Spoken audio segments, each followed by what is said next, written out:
Alors, donc normalement, et pour tous ceux et celles qui sont présents, et j'espère qu'on aura d'autres personnes à nous rejoindre durant cette causerie. Et je dois contextualiser pour dire que cette activité pour ce soir s'inscrit dans la semaine de la psychologie qu'organise la CIP, qui est la Société interaméricaine de psychologie. Et donc, la CIP est une structure qui regroupe beaucoup de professionnels dans les Amériques, mais aussi en dehors de l'Amérique. Et là, durant cette semaine, on aura pas mal d'activités. Et pour ce soir, on a ces présentations qui se font en langue française. On avait commencé avec Béatrice Saunier et qui nous avait entretenu sur le travail qui se fait avec les femmes victimes de violences en Haïti et les impacts que ce travail a sur les intervenantes. Donc, ça a été une très bonne session où il y a eu beaucoup d'échanges. Et là, pour cet après-midi, on va avoir Olympia et Petzold, qui va nous parler du mindfulness. On sait que chez nous, dans ces moments, il y a pas mal de problèmes, pas mal de stress, pas mal de tensions. Et j'espère que tout ce qu'on va partager, tout ce que va partager Olympia avec nous, va nous aider à mieux comprendre et également à utiliser le mindfulness pour notre bien-être et également par rapport aux intervenants et intervenantes en santé mentale qui sont présents sur à cette séance, dans cette présentation. Donc, ils vont l'utiliser dans leur pratique et auprès de personnes qui bénéficient de leur intervention. Alors, pour une petite présentation, donc, Olympia Petzold, elle est vice-présidente de la Société interaméricaine de psychologie pour les États-Unis et le Canada. Elle a fait ses études en psychologie clinique à l'Université Raphaël et Udanta, c'est Pour ça, Daniel. au Venezuela. C'est ça, oui, c'est ça, Oui, oui, oui, au c'est ça. Venezuela. Elle a un master en neurosciences de l'Université internationale d'Andalousie en Espagne, doctorante à l'unité de recherche psychotraumatique et psycho-odontologique de l'Université libre de Bruxelles en Belgique. Elle est spécialisée en art-thérapie à la Haute École libre de Bruxelles. Donc, ces activités de recherche sont concentrées surtout sur l'étude de l'évaluation et du traitement des facteurs psychologiques chez les patients atteints de cancer et par l'utilisation de l'art-thérapie. Donc, pendant plus de 18 ans, elle a été professeure au département psycho-socio-anthropologique de l'Université de Zulia à Maracaibo, au Venezuela. Actuellement, elle est professeure de psychologie au Lone Star College aux États-Unis. Elle a un prix de recherche postdoctorale en psychologie qui a été décerné par la Société interaméricaine de psychologie en 2019. Et aussi, elle a le prix Woman of Distinction en 2019 du comté de Montgomery au Texas pour les programmes qu'elle dirige en faveur de patients au Canopy Center for Cancer Patients au Texas, aux États-Unis. Donc, ce soir, on a l'honneur d'avoir avec nous Olympia Petzold, donc qui va nous parler de mindfulness et également de l'application et des bénéfices de mindfulness. Donc, Olympia, c'est vraiment avec plaisir que nous t'accueillons avec nous. Donc, voilà, tu as la parole.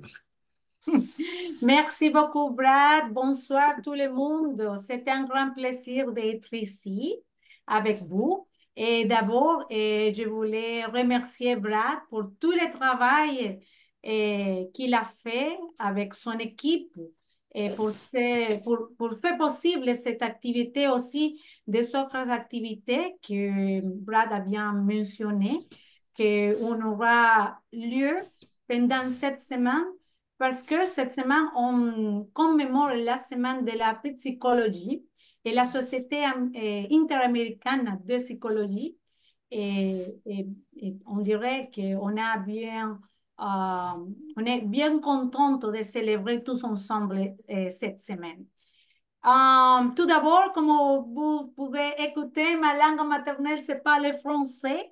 Et à la fin, on aura un temps pour les questions, pour les commentaires. Et s'il y a quelque chose pendant la présentation que vous voulez clarifier, s'il te plaît, laisse-moi savoir et je ferai le mieux de ma part pour clarifier ces commentaires Bah ouais. je pense qu'il y a un microphone qui s'est ouvert. Non. D'accord. Bon, bienvenue tout le monde. Et on commence, comme Brad a dit, on va parler, on va discuter par rapport à mindfulness ou on appelle en français la conscience pleine. Et pour commencer, parce que je suis une prof et la majorité, on dirait la plupart de ma vie, c'était dans l'université. Et c'est important pour moi de partager avec vous les objectifs d'apprentissage pour ce soir. Alors, je voulais que vous m'aidiez à lire les objectifs qu'on a pour aujourd'hui. Et quelqu'un, peut-être peut être Brad, si tu peux lire nos objectifs pour ce soir, Brad.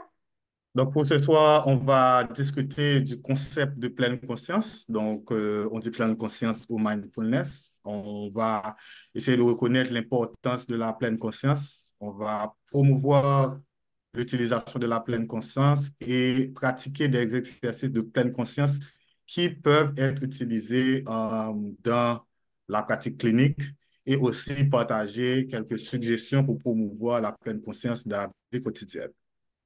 Merci, Brad. Et aussi, autre chose que je voulais partager avec vous, c'était que cette séance sera une séance interactive.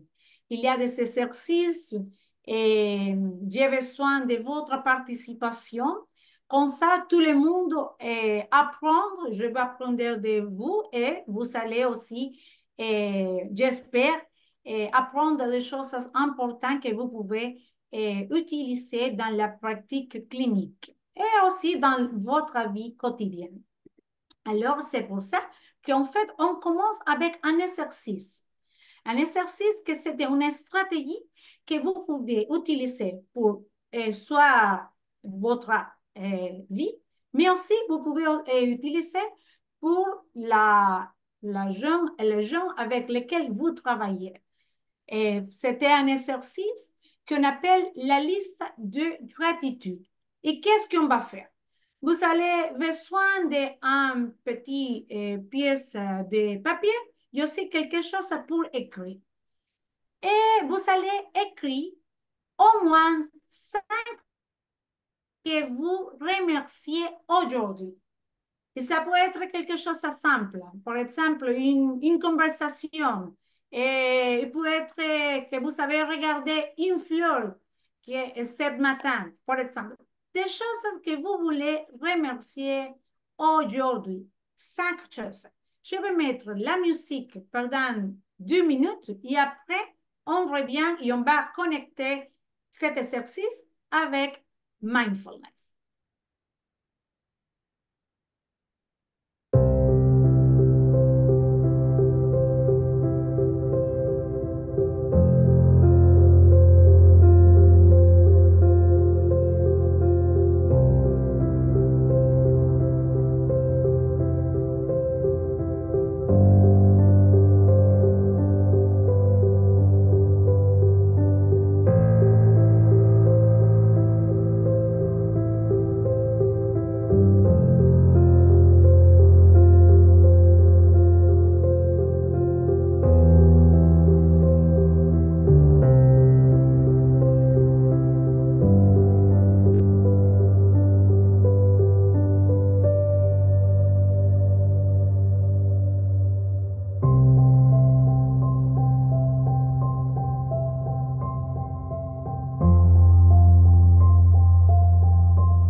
voulais que vous allez sur le chat qu'on a ici et vous pouvez écrire quelque chose que vous remerciez par rapport à aujourd'hui.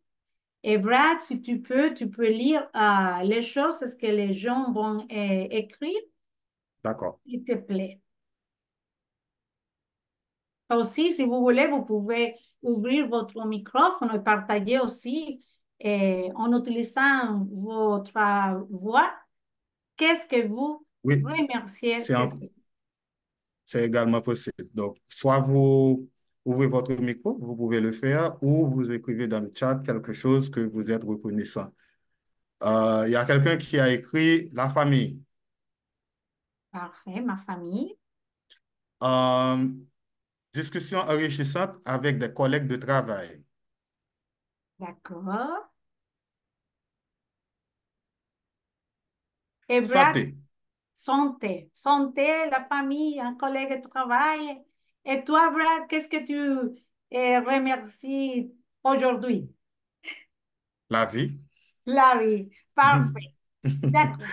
Il Bon, y a la vie, il y a Dieu et la famille, il y a liberté, et c'est dans le chat. Il y a santé également. Merci pour la vie que j'ai à chaque jour. super. Amour, Amour, l'amour, super. la OK. nature.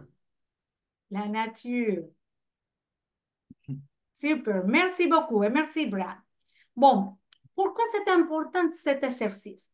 C'est probablement pour être quelque chose de simple. Mais il y a beaucoup de recherches et spécifiquement, il y a le docteur Robert Edmonds et aussi Michael McAuliffe de l'Université de Florida. Ils ont travaillé beaucoup avec qu'est-ce que c'est la gratitude et comment on peut utiliser mindfulness pour, on dirait, connecter ou développer la gratitude dans notre vie. La gratitude, ils ont trouvé que c'est lié à la bonheur. Et comment on peut utiliser mindfulness ou la conscience, la pleine conscience pour augmenter la gratitude, on va le voir. Mais les choses que c'est intéressant ici, c'est que quand on est présent, quand on focalise, quand on a la concentration dans le moment présent, on peut profiter de ces détails qui normalement peuvent être euh, euh, c'est que normalement on ne peut pas, on ne fait pas attention. Peut-être la nature, peut-être la vie, peut-être le fait d'avoir ces conversations.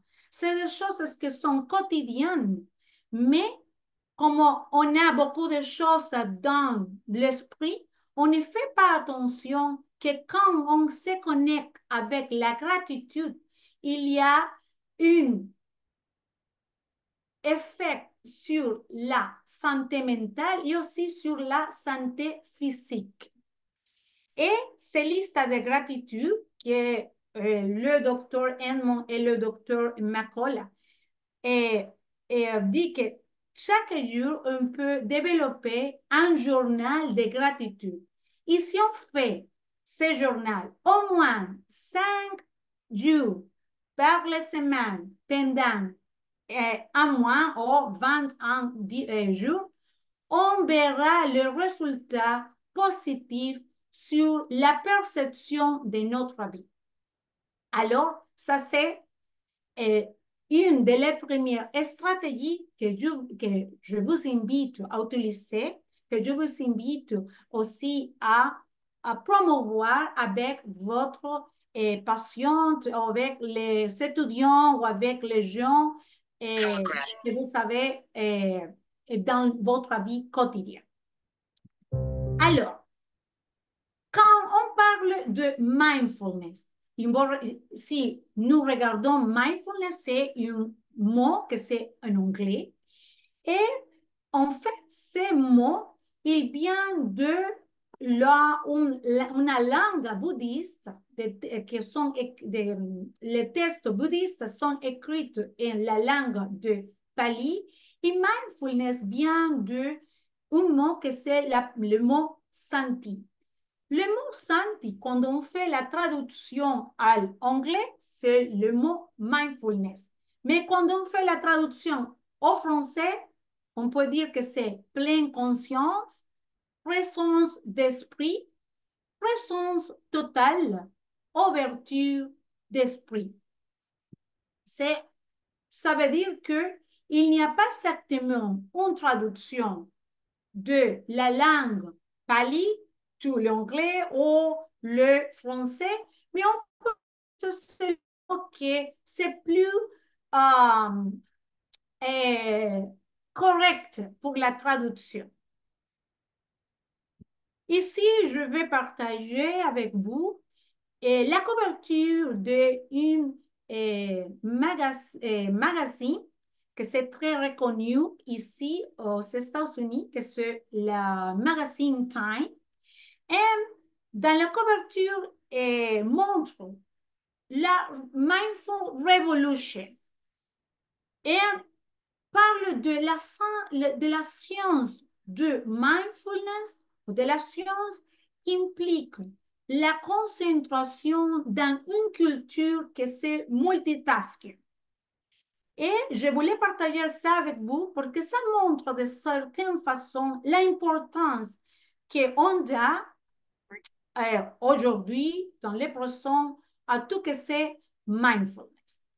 Et ici, je aussi voulais partager avec vous comment mindfulness et la recherche est connectée. Si on regarde un peu ici, dans cette révision de littérature, on verra que le nombre de publications est resté inférieur à 100 par an jusqu'à 2006. Mais après, on peut regarder qu'il y a la publication scientifique académique dans le journal a augmenté exponentiellement. Vous pouvez regarder que pour le 2020, il y a presque 3000 publications. Et si on fait la comparaison, qu'est-ce que ça montre? Ça montre qu'il y a une grande importance par rapport à mindfulness, mais aussi l'impact que mindfulness a sur la santé physique, la santé mentale. Alors, qu'est-ce que c'est mindfulness et quelle est l'origine de mindfulness? Mindfulness vient de la méditation bouddhiste et ce n'est pas connecté avec la religion. Après, on peut discuter ça. Mais l'origine vient de la méditation bouddhiste. Il y a un chercheur très reconnu aux États-Unis qu'on dirait qu'il a apporté mindfulness, sa vision ou sa perspective, on dirait que c'est plus académique et plus scientifique. Et John Kabat-Zinn, que c'est le chercheur, il va donner un concept de mindfulness. Et il dit, la pleine conscience ou mindfulness, c'est être pleinement éveillé dans nos vies. Il s'agit de percevoir l'intensité exquisite de chaque instant. C'est presque poésie ça quand on regarde sa définition. Percevoir l'intensité exquisite de chaque instant. Qu'est-ce qu'il a fait? Le docteur John Kabat-Zinn, il a développé un programme de réduction du stress basé sur la pleine conscience ou sur mindfulness qui a été lancé à la faculté de médecine de l'Université de Massachusetts en 1979. Et qu'est-ce qu'il a fait? Il a prouvé depuis longtemps que mindfulness a un impact positif sur la santé mentale et sur la santé physique des jeunes. Aussi, mindfulness implique maintenir une conscience du moment présent, de nos pensées, de nos sentiments, de nos sensations corporelles et de l'environnement. Ça veut dire que quand on utilise mindfulness, quand on pratique les stratégies liées au mindfulness, on va être conscient de mes mondes intérieurs et aussi de qu'est-ce qui se passe dehors de moi. Cela implique l'acceptation de ce qui se passe à nous, ce qui signifie à nous prêtons attention à nos pensées, à nos sentiments. Et ici, c'est important, la dernière partie, sans les jouer. Parce que parfois, et surtout quand on commence à pratiquer mindfulness et des exercices formels de mindfulness, on commence en disant, oh, ça, c'est pas pour moi. Oh, je ne suis pas bon format. Ah, il y a toujours des problèmes. J'ai mon esprit dehors, d'un autre côté. Je n'ai pas fait attention à l'exercice.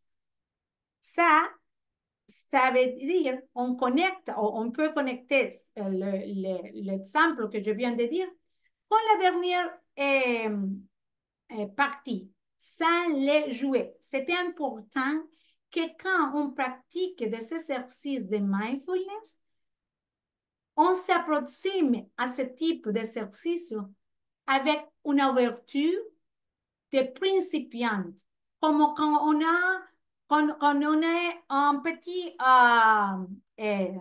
enfant qui a la curiosité pour apprendre. Et aussi, quand on parle de la pleine conscience, il s'agit d'être dans l'ici et le moment, c'est-à-dire dans ce moment, dans ce lieu spécifique. Parfois, qu'est-ce qui nous arrive? On a notre esprit dans le futur, qui n'est pas arrivé encore, ou dans le passé, qui s'est déjà passé. Alors, mindfulness nous aide à être dans le moment présent et aussi dans le lieu ou l'activité qu'on fait à ce moment spécifique. Maintenant, je voulais vous partager une petite vidéo. On va le regarder et après, on va connecter la vidéo avec mindfulness, avec la conscience pleine.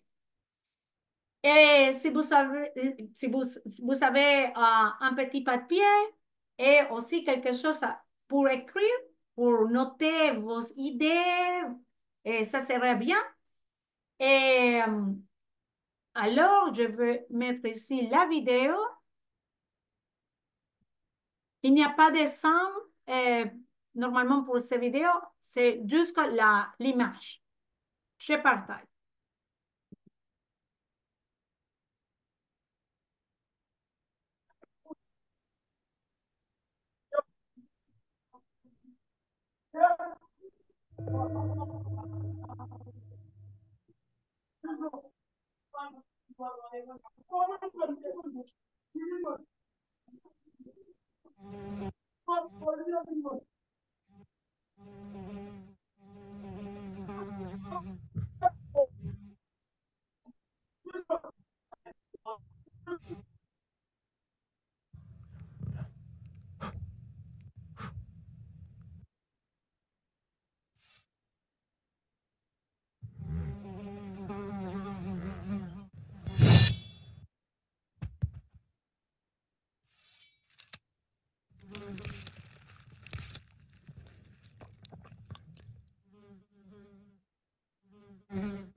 OK. Dis-moi, vous pouvez écrire dans le chat ou aussi vous pouvez ouvrir votre microphone et partager.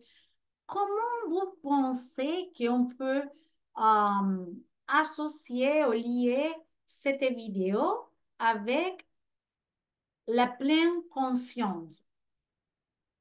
Qu'est-ce que vous pensez?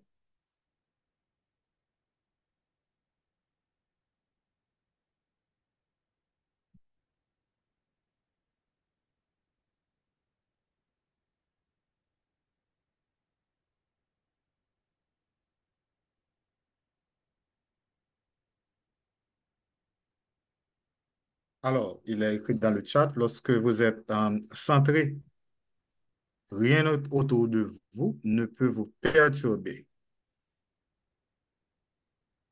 Très bien. Alors, je dois dire que vous pouvez tout aussi ouvrir votre micro et dire à haute voix ce que vous pensez ou l'écrire sur le chat. Donc, je peux le lire pour ceux qui écrivent sur le chat.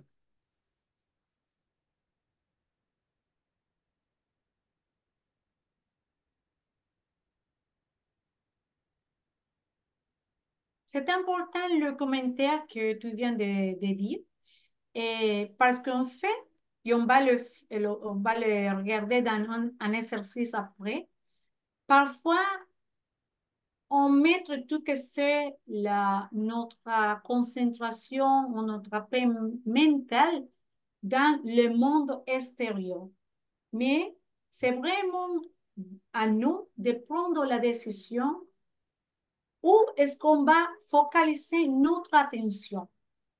Si c'est dans toutes les choses qui passent quotidiennement, si c'est peut-être quelque chose qui a déjà passé, si c'est par exemple quelque chose qui n'a pas encore arrivé, ou si je veux mettre l'attention, si je veux faire attention à le moment présent, que c'est en fait les seules choses qu'on a. Et quand on focalise notre attention dans le moment présent, ici, dans ce lieu, dans ce moment, c'est comme l'autre chose, on va disparaître de certaine façon. Et on, Excuse-moi. yeah. Oui, Olympia, avant de continuer, on a d'autres réactions, donc tu pourras réagir par rapport à ça. Donc, lorsque vous êtes conscient de vous-même et de votre environnement, vous pouvez contrôler vos pensées, vos sentiments et vos actions. La concentration sur soi-même est au centre de la pleine conscience. La force de la concentration et la maîtrise de soi, donc c'est le lien entre la vidéo et la pleine conscience. Et on a le manque de concentration ne nous permet pas de garder son calme et multiplie les bruits extérieurs. Il est extrêmement important d'être centré car vous êtes capable de vous concentrer sur les choses et finalement d'atteindre vos objectifs. La concentration mentale interne est un bouclier contre les facteurs externes négatifs. Donc, ce sont là les réactions. Accepter ce qu'on ne peut pas contrôler, percevoir les perturbations sur un autre regard ou angle et rester concentré sur l'essentiel. On a pas mal de Excellent. réactions. Mhm. Excellent commentaire. Et merci beaucoup. Merci beaucoup. Et ça, c'est précisément l'idée de, on a, mindfulness implique une décision. Un de l'aspect quand on parle de mindfulness, c'est que c'est une décision. C'est pas magique. C'est une décision que je prends. Et on entraîne là notre esprit à faire attention au moment présent. Et c'est ça qui aussi entraîne à notre patient, à notre étudiant, aux les gens qui sont autour de nous. Merci pour les commentaires et je voulais vous inviter à répondre à ces questions. Si vous avez vous pouvez scanner le QR code et vous allez trouver ces questions ici. S'il te plaît, s'il vous plaît, si vous pouvez répondre. Après, on va les montrer les réponses. Et aussi, si pour certaines raisons, vous ne pouvez pas lire le code QR, vous pouvez aussi écrire sur dans les chats. Je vais,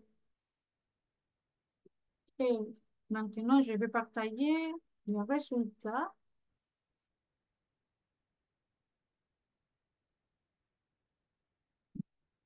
Un moment, comme ça, je partage le, s'il y a des réponses sur les mentis.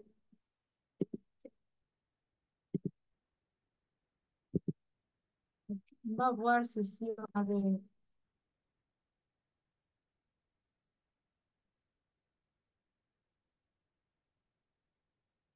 Ok, pour le moment, on a la problème en relation à la dépression, problème de la santé, problème de l'anxiété. Aussi, vous pouvez écrire sur le chat si vous voulez. Quels sont les problèmes ou motifs de consultation de la majorité des gens aujourd'hui? Et on peut aussi le lire. Mais ici, c'est intéressant parce que la dépression parle de quelque chose qui s'est déjà passé et l'anxiété parle de situations qui ne sont pas arrivées encore. Mais encore une fois, quand on utilise mindfulness ou la pleine conscience, on se centre encore une fois dans le moment présent. Ça veut dire que ça va nous aider à réduire la dépression et l'anxiété aussi. Je partage ici encore une fois, je vais lire sur ma présentation. Et à partir de quels sont les problèmes ou le motif des consultations peut-être les plus fréquentes dans notre consulte clinique, on va parler de 10 bénéfices de la pleine conscience. Et d'abord, cela nous permet d'être éveillés dans nos propres vies.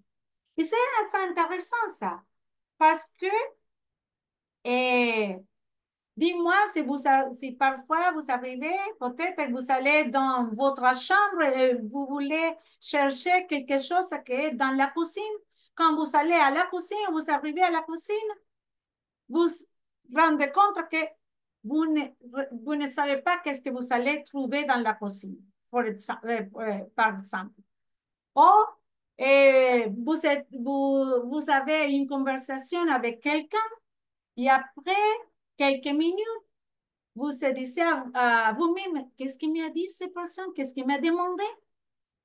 Ça vient à sa conséquence de que, à un moment donné, nous n'avons pas dans le moment présent.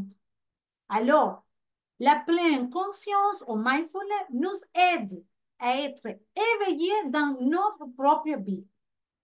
Aussi, par renforcer notre réponse immunitaire, parce que on a vu,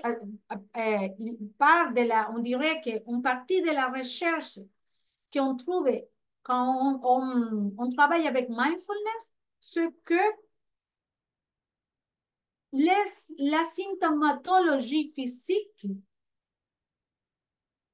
va être, va améliorer par rapport à une maladie spécifique et aussi va améliorer la qualité de sommeil et diminuer le stress, l'anxiété et la dépression. Tout que c'est l'aspect, on dirait, plus psychologique ou plutôt émotionnel, a un impact aussi sur la réponse immunitaire. Quand on est présent, notre anxiété, notre stress ou la dépression, c'est mignon et ça va impacter la réponse immunitaire. J'ai déjà dit, il y a une diminution de los symptômes physiques. Le mindfulness est aussi il a un très bon impact sur les processus cognitifs parce que ça aide à faire attention, Ça aide aussi à le processus des mémoires et comme conséquence, ça aide à prendre des, des décisions qui sont plus précises ou plus effectives dans notre vie.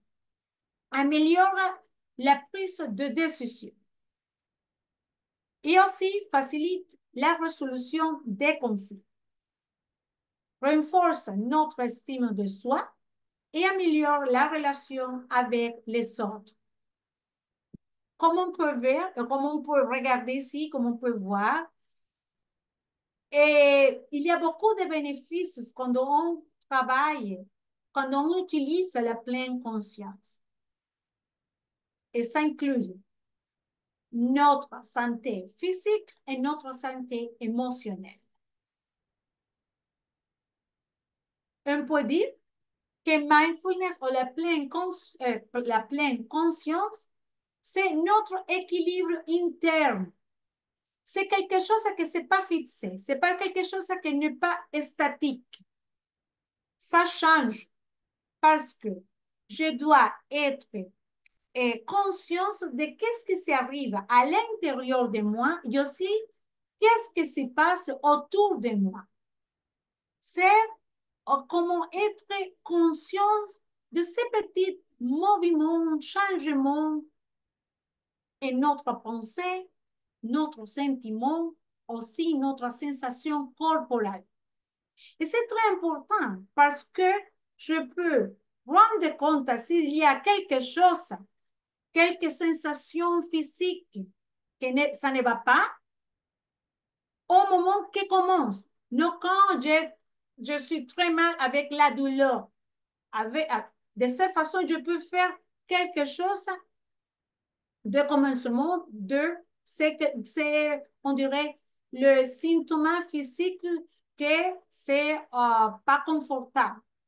Et je ne dois attendre jusqu'à ce que je suis très mal pour y aller et prendre une pilule ou aller à le médecin.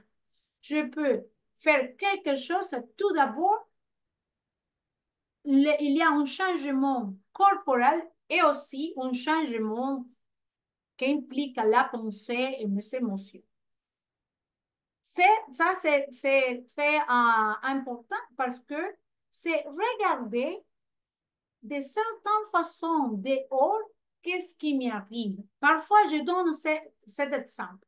C'est comme vous allez au cinéma ou vous allez peut-être à regarder une pièce de théâtre et vous êtes en face de, bien sûr, le théâtre et vous pouvez regarder qu'est-ce qui s'arrive dans la pièce de théâtre ou qu'est-ce que fait le comédien ou qu'est-ce qui s'arrive dans le film del cinéma.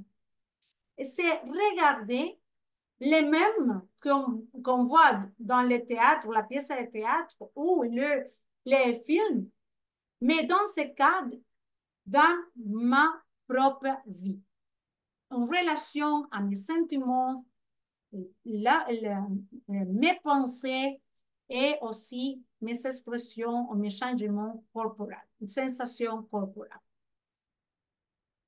Il y a trois caractéristiques quand on parle de la conscience pleine. Tout d'abord, c'est la première, l'attention. Et l'attention implique soyez éveillé à chaque instant pendant que vous êtes en vie. Parfois, on dit en anglais un automatic mode.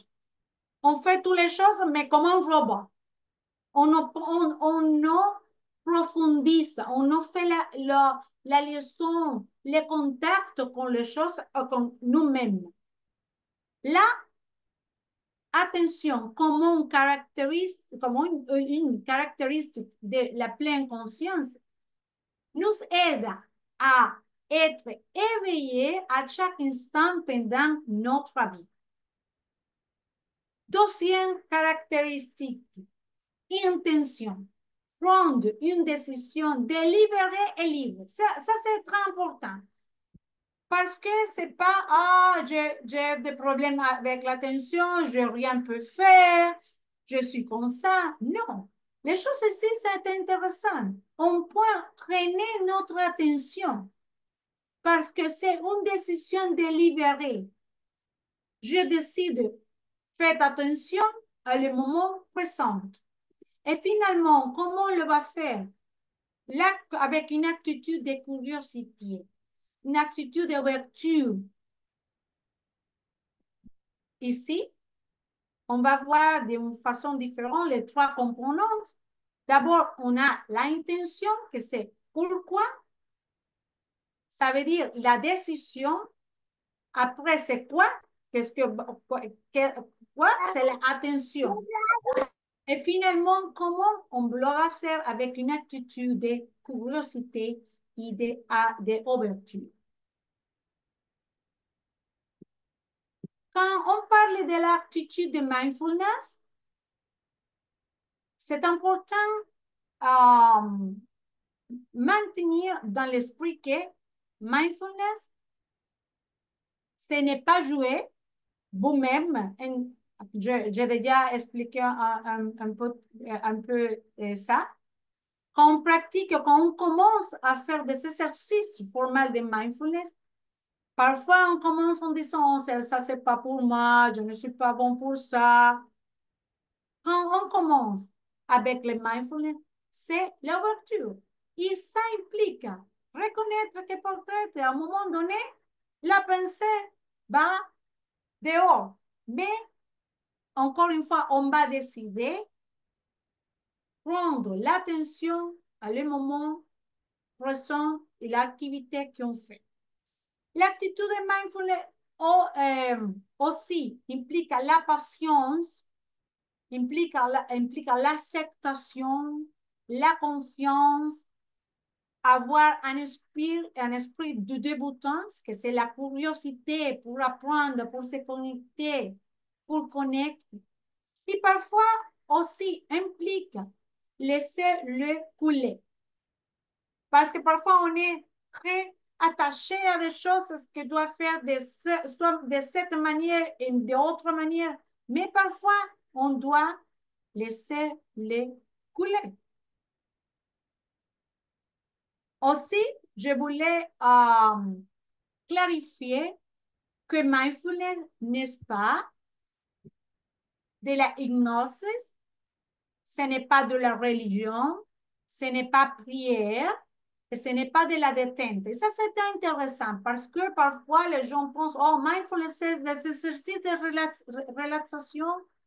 Et non nécessairement. C'est vrai que parfois, quand on a des exercices de mindfulness, et surtout des exercices qui sont de la pratique, de exercices formels de mindfulness, on va comme résultat, on peut avoir une relaxation de notre corps, mais pas nécessairement, parce que parfois, c'est me rendre compte que j'ai, par exemple, de la haine ou j'ai de la tristesse. Et ça n'est pas nécessairement connecté à la relaxation. Parfois, c'est rendre compte que j'ai des tensions dans ma tête ou dans une spécifique part de mon corps. Après, et c'est aussi important, mindfulness n'est pas savoir de penser. Parfois, les gens pensent, oh, je ne sais pratiquer de mindfulness parce que tout le temps, j'ai des pensées. Ça, c'est normal. Les choses, c'est qu'est-ce qu'on va faire qu'est-ce qu'on va faire avec les pensées? On peut les observer. Comment, je dis avant, quand on va au cinéma ou quand on va à une pièce de théâtre, on le regarde. On ne, on ne s'attache pas à une pensée spécifique. On le regarde. C'est comme les nuages. C'est quand on va regarder la météo et il y a des jours avec les jours qu'il y a beaucoup de nuages. On regarde les nuages, mais on ne s'attache pas à les nuages. On les regarde. C'est le même avec la pensée. On le regarde. Et finalement, c'est pas toujours se sentir calmé.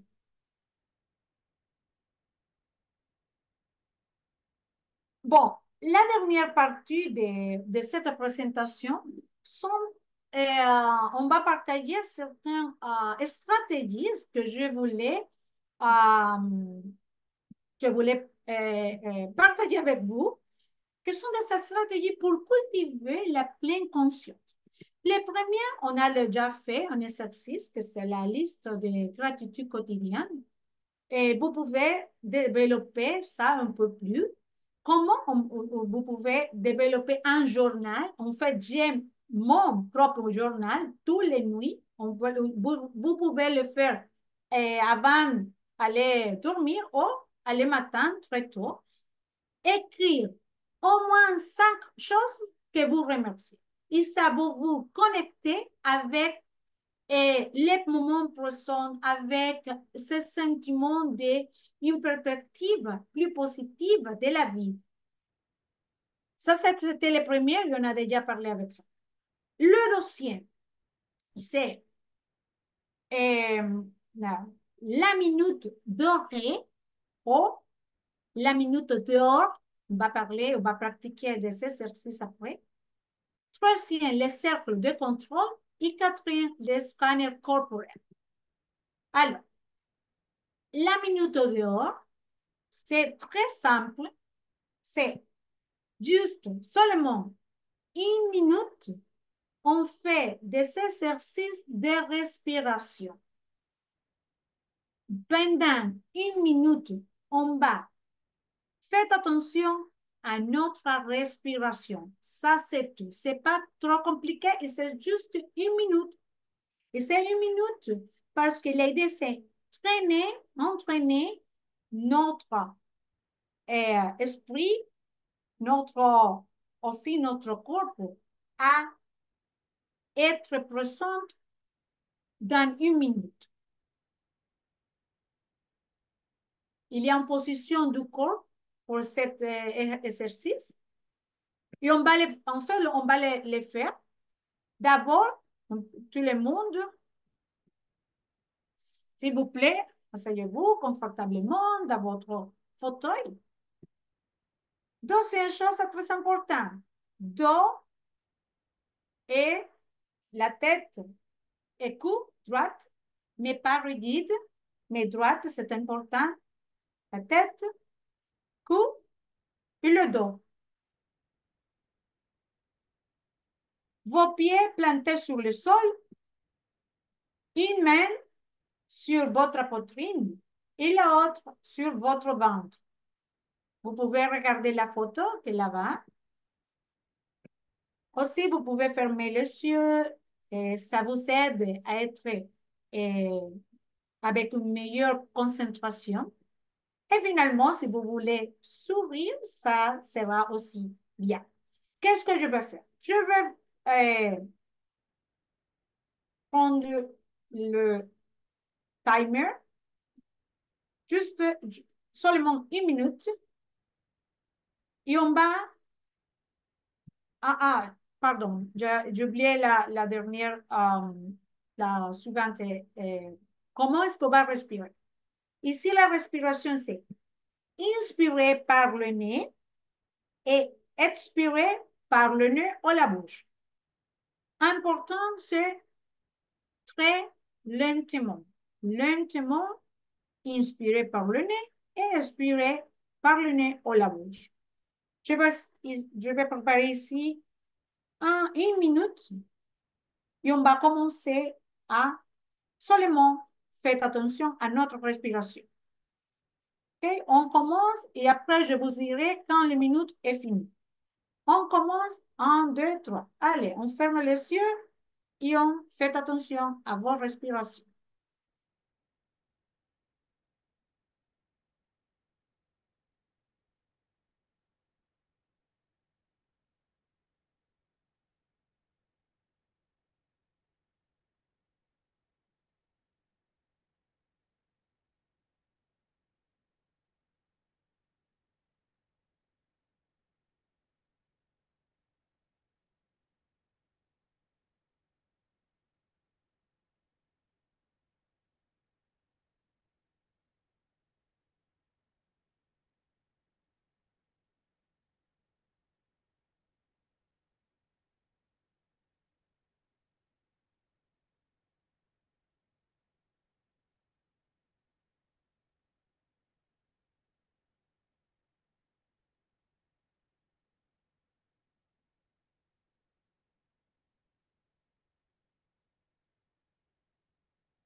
OK. La minute est déjà passée. On revient ici à notre présentation. Et s'il vous plaît, si vous pouvez écrire sur le chat qu'est-ce que vous avez senti et l'expérience un petit peu. Et ça serait bien de lire vos expériences.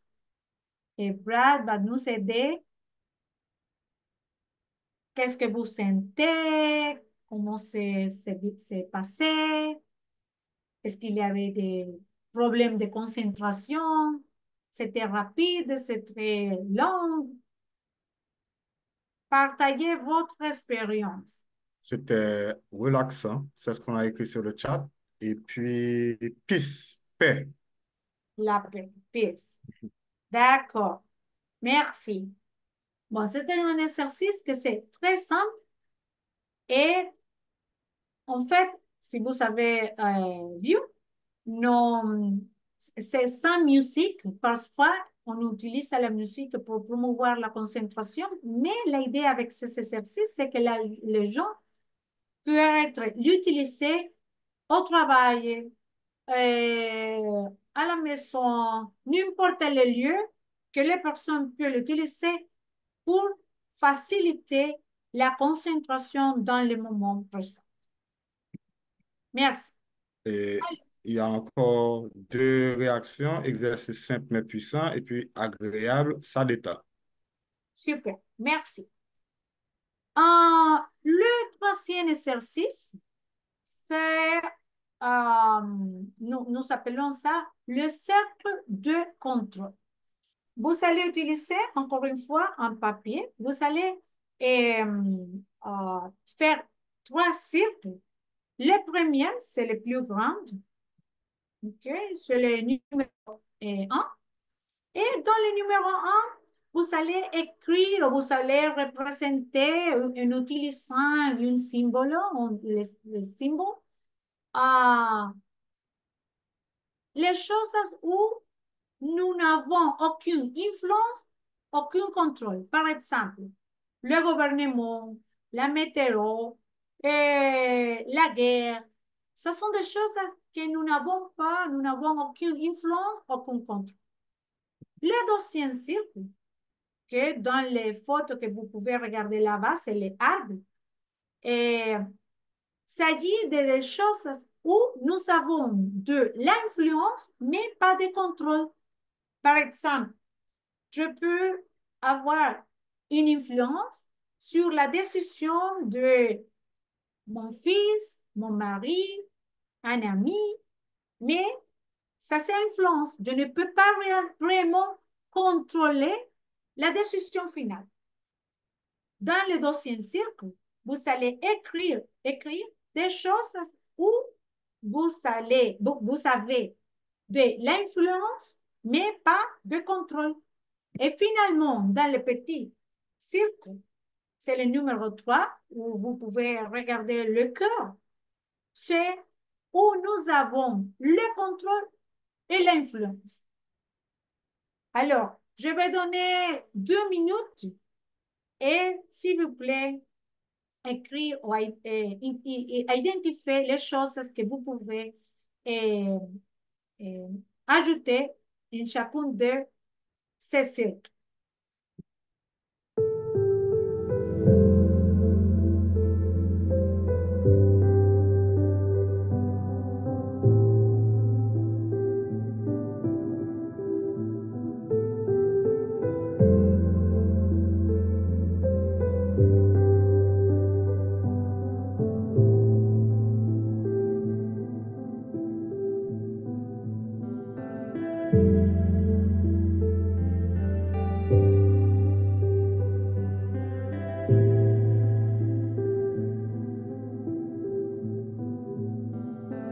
Quand vous finissez, vous pouvez, s'il vous plaît, écrire sur le chat, dans le chat, qu'est-ce que vous allez, qu'est-ce que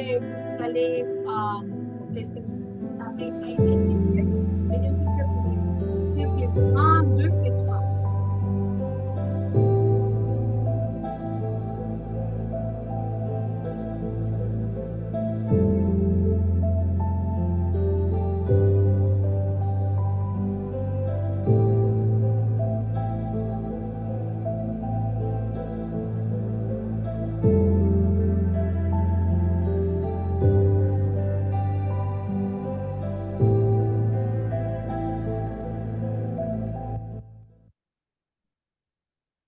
OK.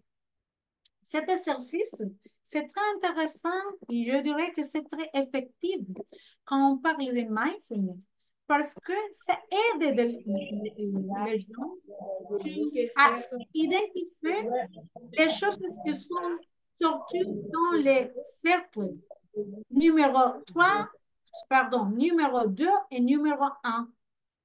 Et il y a beaucoup de choses. Parfois, c'est la majorité des choses qu'on met dans le cercle numéro 2 et numéro un que nous voulons, ou les gens voulons contrôler, que comme conséquence, ça crée des anxiétés, des dépressions. Mais à la fin, ça ne dépend pas de nous. Alors, c'est un exercice qui permet de visualiser les choses d'une façon différente et aider et guider à les jeunes que c'est le cercle le plus important où nous pouvons et devons et mettre notre énergie, notre pensée, c'est le numéro 3. Parce que c'est le cercle que s'était associé avec nos pensées, nos émotions, nos sentiments. Que c'est à nous de décider qu'est-ce que je veux faire avec mes pensées et aussi mes sentiments. Et peut-être fait réduire l'attention qu'on a sur les cercles numéro 2 et numéro un. Parce qu'on n'a pas contrôle sur les résultats des choses qui arrivent dans ce type de cirque.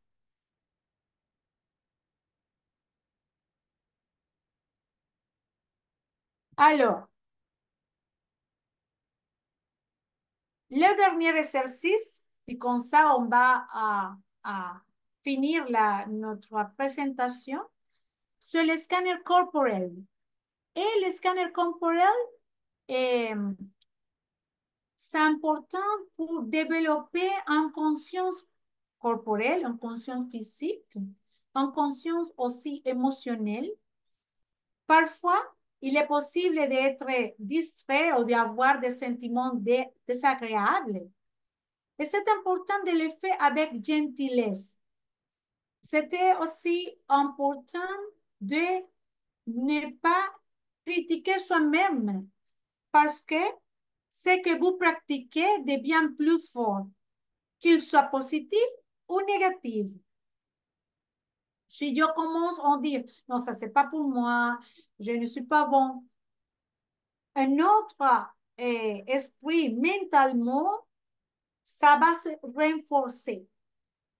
Mais si je peux observer et peut-être c'est un peu ouvert à la pratique de ce type d'exercice et en pensant je peux le faire, je peux apprendre de ça, je peux améliorer, et je peux regarder ce type de stratégie avec une vision positive, ça va nous aider.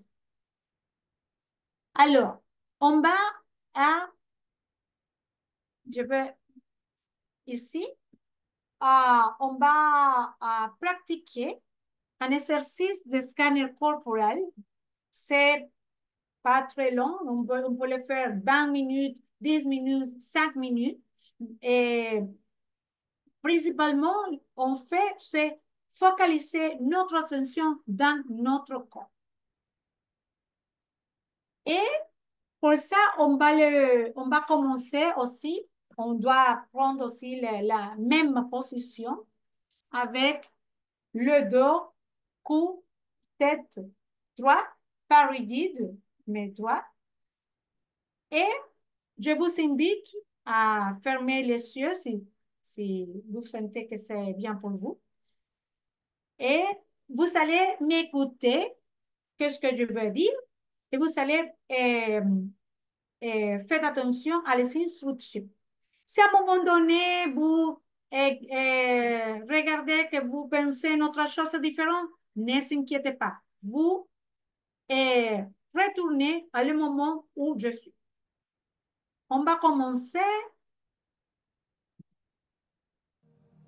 On va prendre lentement la respiration. Inspire par les nez et expire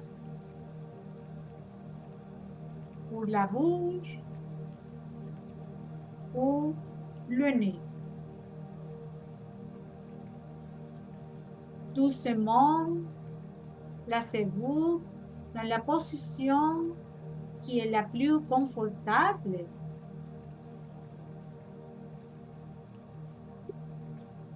et restez dans la sensation du corps confortable, bien posé.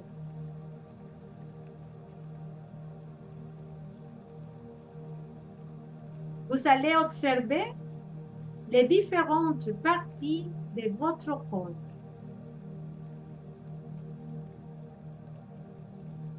Vous pouvez faire attention à vos pieds, à vos deux pieds.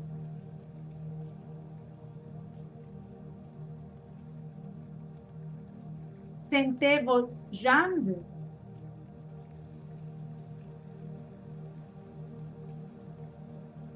Maintenant, sentez le dos.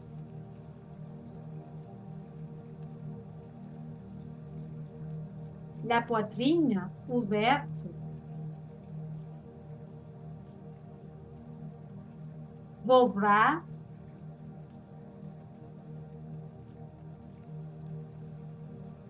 Les mains.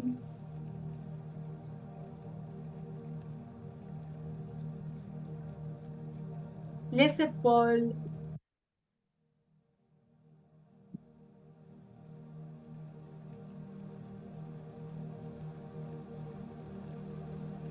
La tête. La bouche et les yeux.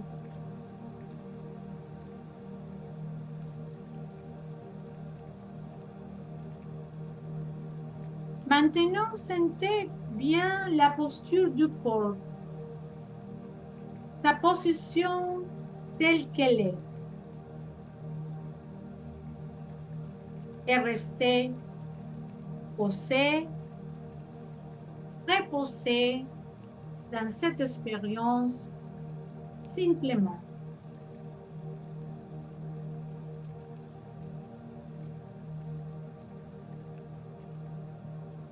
Sentez que ça respire.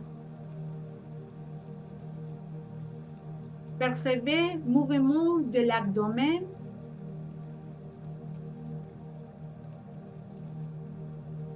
Sentez l'air dans les narines. Ça respire naturellement.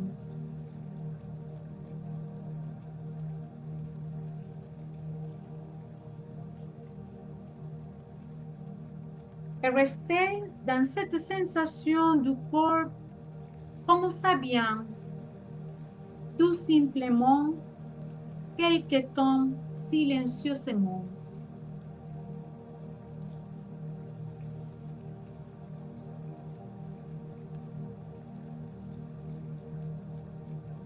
Observez comment c'est.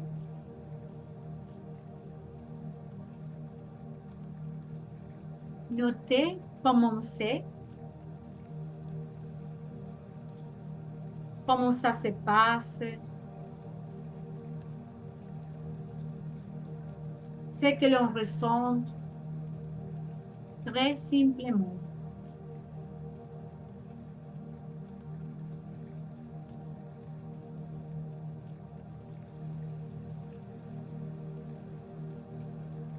encore une fois. On prend une respiration très lentement par le nez.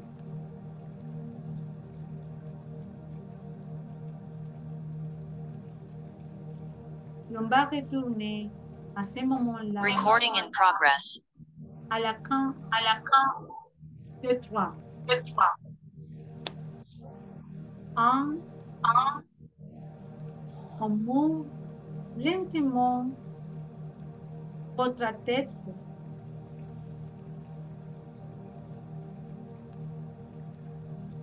2, on ouvre lentement des épaules.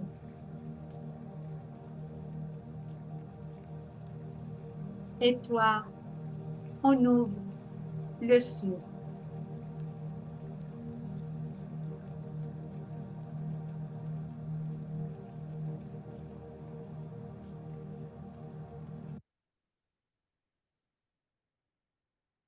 Très bien.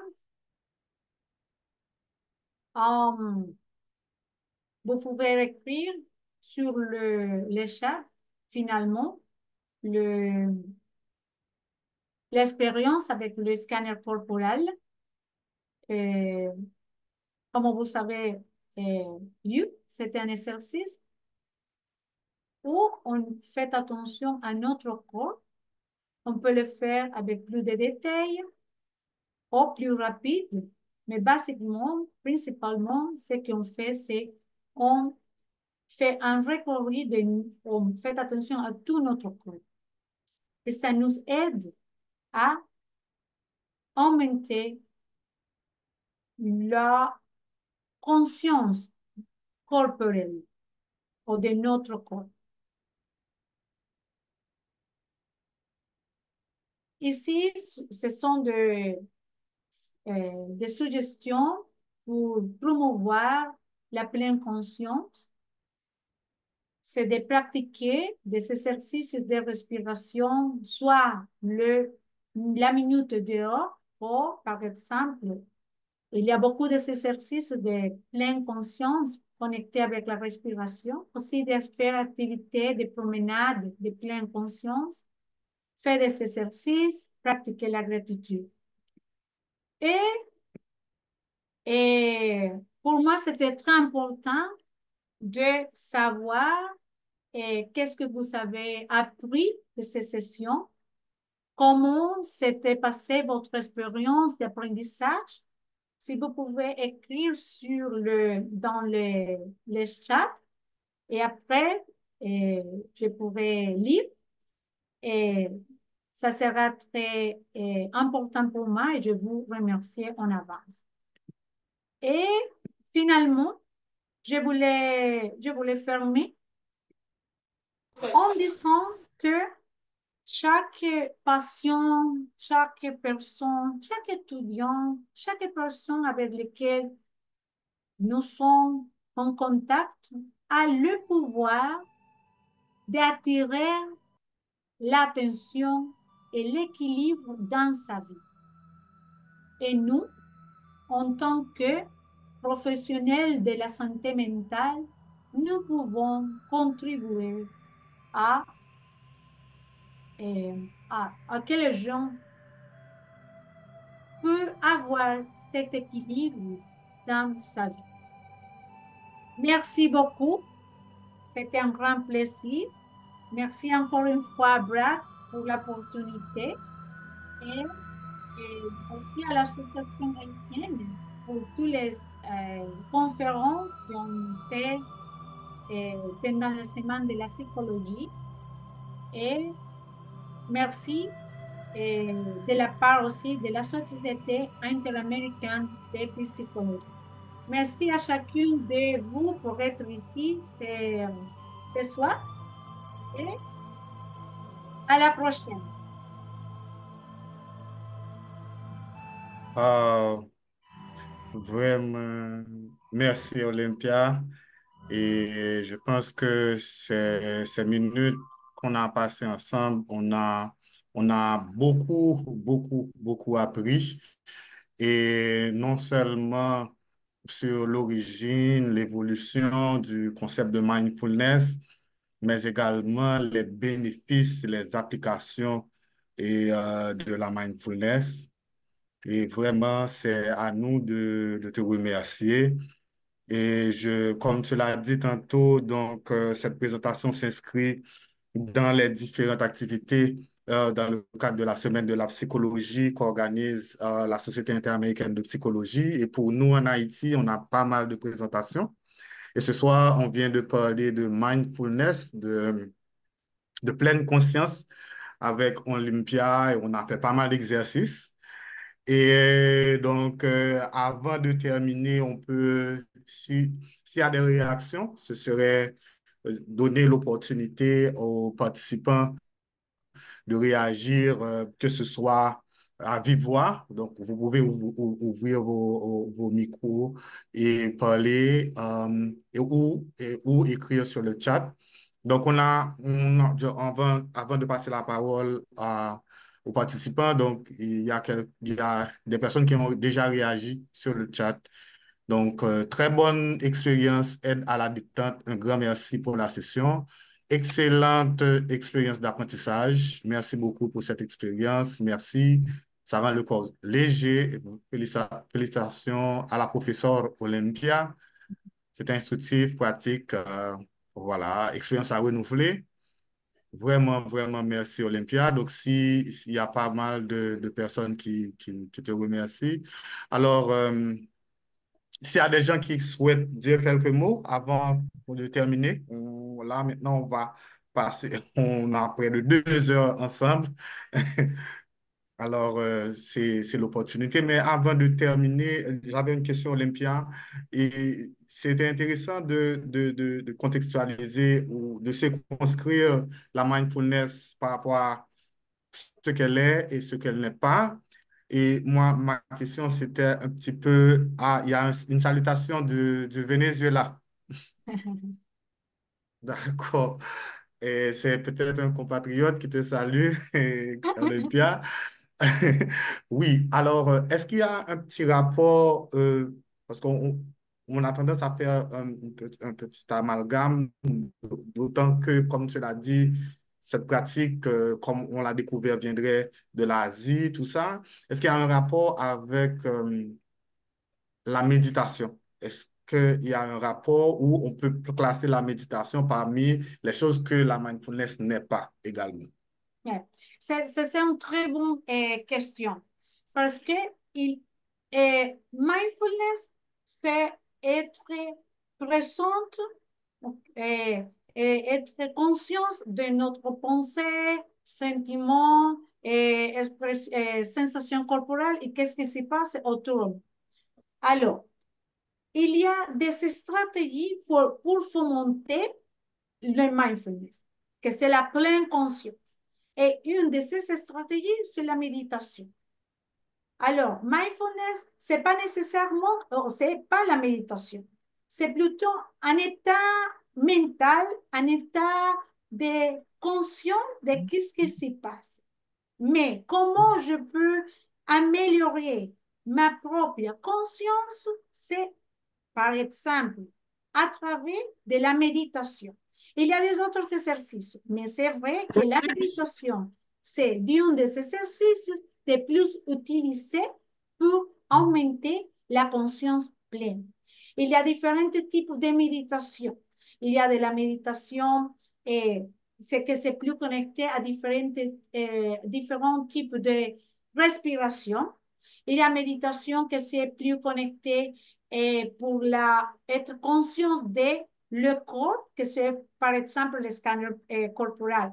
Mais ici, Corporel? il y a méditation, eh, que c'est plus une méditation active. Et comment on le fait? C'est des mouvements, OK, qu'on fait, par exemple, quand on est en promenade, quand on fait quelques mouvements physiques, que c'est plus connecté, par exemple, avec le yoga.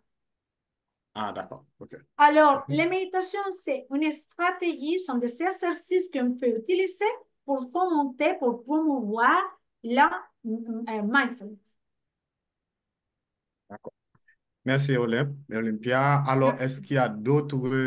oui, il y a une personne qui parle de paix intérieure que l'exercice l'a permis d'avoir et pendant l'exercice, donc pendant la session. Donc, elle remercie pour ça.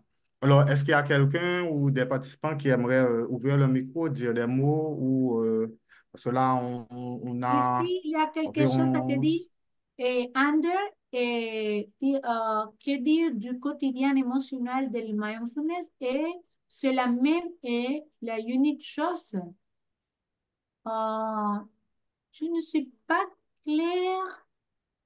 Qu'est-ce que tu voulais dire? Si tu veux, tu peux ouvrir le microphone et tu peux nous expliquer un petit peu par rapport à ta question. Oui, bonsoir tout le monde. Bonsoir. Bonsoir, bonsoir. Bien. Alors, ma question c'est essayer d'établir une différence ou bien un lien entre le quotient émotionnel et mindfulness. Parce que, alors, j'ai une définition, on a une définition du quotient émotionnel qui est cette aptitude de gérer tout ce qui a rapport avec son quotidien, tout ce qui a rapport avec son ici et maintenant. Et le mindfulness, est-ce qu'il y a une grande différence entre eux ou bien est-ce qu'il y a une liaison quelque part? Voilà. D'accord, merci. C'était aussi très intéressant. Et je ne suis pas exactement... le quotidien émotionnel, c'est emotional intelligence. C'est ça? Exact. OK. C'est C'est ça. juste pour être clair si c'est ça.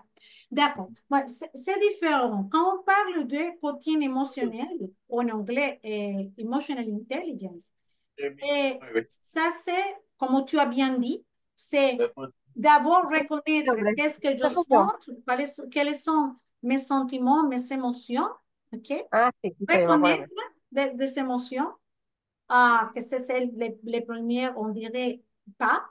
Deuxième pas, c'est régulier les émotions. Troisième, c'était aussi reconnaître les émotions de l'autre. Et de certaines façons, je ne peux pas régulier les émotions de l'autre, mais avoir une interaction qui facilite cette interaction émotionnelle entre les gens. Alors, je dirais, ce n'est pas les mêmes, mais il y a une connexion très intime entre les deux. Parce que je dirais que mindfulness me permet d'avoir ces consciences, me permet d'avoir la conscience de qu'est-ce que je sens et quels sont mes sentiments, quelles sont mes émotions. Et, et à partir de ça, qu'est-ce que je vais faire avec l'émotion? Et ça sera plutôt peut-être la partie de quotidien émotionnel. Mais mindfulness, on dirait plus ample, c'est plus broad, c'est plus ample, donc, je ne sais pas comment on dit en français. Et Ample ou souple. bien, ouais. Et parce que c'est pas seulement l'émotionnel, c'est aussi la pensée, c'est aussi qu'est-ce qui se passe autour de nous. Bien sûr, c'est connecté parce que si j'ai une conscience pleine par rapport à moi, je aussi aurai une conscience avec la partie émotionnelle et comment je peux réagir, mais mindfulness est plus connecté à être dans le moment présent et qu'est-ce qui se passe avec mes émotions, la pensée, la sensation corporelle. Et le quotidien émotionnel, c'est plutôt lié à qu'est-ce que je sens, à identifier la émotion et régulier la émotion. C'est comme mindfulness est plus grande et dedans, c'était, je dirais, le emotional intelligence. C'est une conséquence, je dirais que c'est très connecté. Lié. Parce que si je suis plus, si j'ai une conscience pleine, plus grande, je pense que ça va être connecté avec aussi la possibilité d'avoir une emotional intelligence higher. Alors, bon, vraiment, merci pour ces explications et j'espère que les participants en ont bien, bien profité. On a Il y a je voulais dire quelque chose. Ah, Daline. c'est vrai que vous êtes contrarié parce que je suis un enfant. Non, pas vraiment, Eh, au contraire. oh. Je voulais ajouter quelque chose en plus. Je peux le faire? On t'écoute, on t'écoute. Euh, c'est par rapport aux émotions. Comme s'il y a quelqu'un qui demande à l'aide, mais elle ne veut pas le demander. On pense que le corps n'est pas vivant, mais en réalité, au fond, il est vivant. Quelqu'un peut voir que les yeux ou bien le corps réagit d'une manière bizarrement. Comme si quelqu'un peut voir les yeux de l'autre et voir qu'il a besoin d'aide. Ou bien, si les yeux sont trop fatigués, le corps peut le faire aussi. C'est par rapport aux émotions. Et il y a une chose aussi que je veux ajouter. Euh, la mentale peut provoquer des émotions. Comme si ici, il y a quelqu'un qui veut sortir et pense qu'il ne va pas sortir. Ça peut provoquer de la tristesse. Donc, j'ai fini. Vous pouvez parler. Merci. Bon, merci, merci de t'être exprimé. Là, on va terminer. Est-ce que tu voulais réagir sur sur ce qu'on vient d'entendre? Tu as 30 secondes si tu souhaites réagir, Olympia. Non, merci beaucoup, merci. Et je suis vraiment contente. Merci à chaque entre vous pour votre participation et votre commentaire. Merci Brad, merci à l'Association haïtienne encore une fois. Et merci. D'accord, merci à toi également, Olympia. Donc, je dois dire que donc, demain, on continue avec une autre journée de présentation et demain, on aura trois séances de présentation. Donc, à midi, on aura une présentation de Leslie Pierre depuis la presse qui va nous entretenir sur comment dénouer les nœuds sociopsychiques des immigrés haïtiens en France pour saisir la face cachée de leur détresse dans leur contexte de vulnérabilité. Et tout de suite après, on aura le président de l'Association haïtienne de psychologie, Pascal Néry-Jean-Charles, qui va parler des enjeux de la psychologie.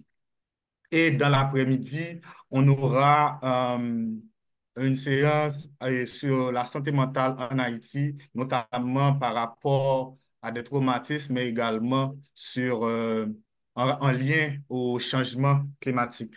Donc, vraiment, merci à vous tous qui avez été présents. Donc, je vous invite à utiliser les techniques qu'Olympia nous a présentées pour vous aider. Et aussi, l'enregistrement ou la vidéo de cette présentation sera disponible sous peu. Comme ça, vous pourrez regarder s'il y a des choses que vous avez ratées, que vous souhaitez revoir. Donc, vous pourriez le revoir et sur la page de la CIP ou de l'Association haïtienne de psychologie. Vraiment, merci, merci Olympia et merci à vous tous. Bonne soirée. Bonne soirée, merci beaucoup. Et félicitations, Brad. Excellent D'accord. travail. Excellent. Merci, merci Olympia. Merci à tout le monde.